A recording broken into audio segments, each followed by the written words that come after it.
I'm Emma, your host. And I'm Jamie, your co-host. Hi, friends. We're so happy to have you here again. Emma, you look extra cheerful today. What's going on? Well, Jamie, I'm feeling great because I started my morning with something old-fashioned, a newspaper. A newspaper? Wow, that's rare. I usually just scroll on my phone for news. I know, but there's something relaxing about holding paper, sipping coffee, and reading quietly. It's like a peaceful morning ritual. That actually sounds wonderful. And you know what? That connects perfectly to today's topic. It does, because today we're talking about how to talk about the news in English. Ooh, that's an interesting one.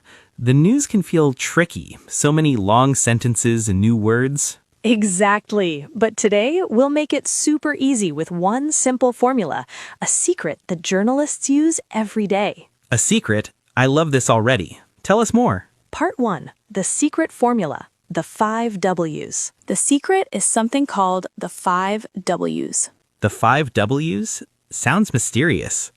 Not really. It's simple. 5 questions that all start with the letter W. What, where, when, who, and why. Oh, I've heard of that. It's what journalists use to tell a clear story. Exactly. And guess what? You can use it to talk about news stories easily and confidently. All right, let's break it down. What's the first W? The first one is what. What happened? That's your main event. For example, a new park opened. Got it. Next is where. Where did it happen? Maybe a new park opened in the city center. Perfect. Now, when? When did it happen? You can say, a new park opened in the city center last Saturday. I like this. Step by step, it's getting clearer. Next up is who. Who was involved? Maybe the mayor opened a new park in the city center last Saturday. Wow, that's starting to sound like a real news story. Right? And the last W, why? Why did it happen? For example, the mayor opened a new park in the city center last Saturday because children needed a safe place to play. That's perfect. 5 simple questions and you've got a complete story. Exactly. You can use this method for any news, big or small. Okay, so we've got the 5 W's. Is that all? Almost. There's one more bonus question. What does it mean? Ah, like why it matters. Exactly. It connects the story to real life. For example, this new park means families will have more places to relax together. That's great. It helps you go beyond facts and express opinions too. Part 3. Why reading the news helps your English. You know, talking about the news isn't just good for conversation. It's amazing for learning English. Totally. You learn real vocabulary, words people use every day. Yes, sports news gives you words like match, score, and goal. Weather reports teach you words like storm, sunny, and forecast. And technology news has words like update, launch, and device. Exactly. But don't try to understand every word at first. Yes, that's a big mistake learners make, trying to translate everything.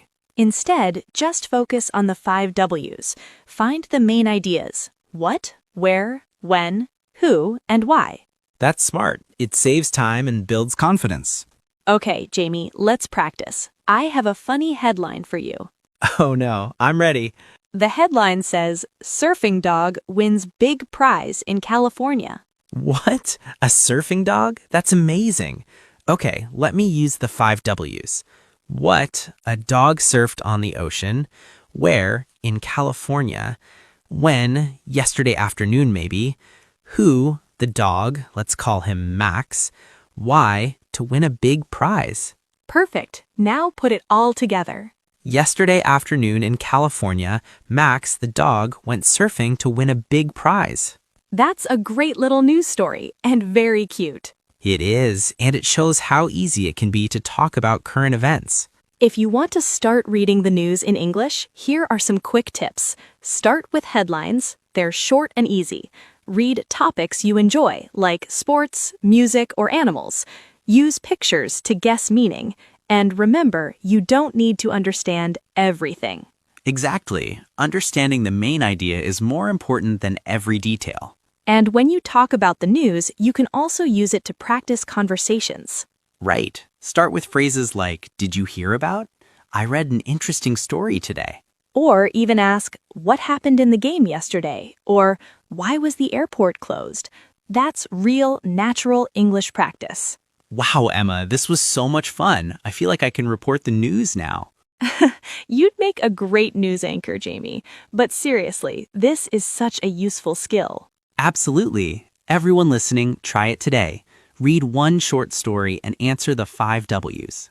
Yes, and in the comments below, tell us your mini news report. What happened and where?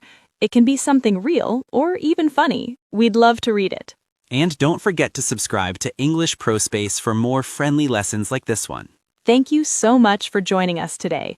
Remember, learning English is easier when you make it part of your daily life. Exactly. Keep practicing, keep reading, and keep shining. Bye, everyone.